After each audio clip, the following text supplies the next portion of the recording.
बगैर licence cosmetic sunscreen की तैयारी के मामले का पता चला है। ड्रग्स कंट्रोल एडमिनिस्ट्रेशन ने जीडी मिटला में एक कंपनी पर धावा किया जो बगैर किसी लाइसेंस के ये प्रोडक्ट तैयार और फरोख्त कर रही थी। इस धावे के दौरान 2.5 लाख रुपए मालियत का स्टॉक जब्त किया गया।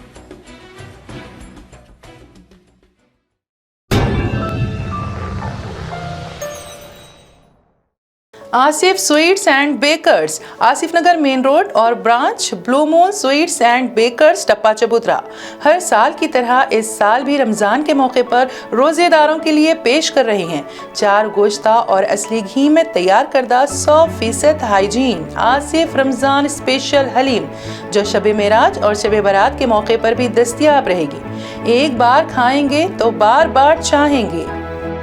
आसिफ स्वीट्स एंड बेकर्स की खुसूसियत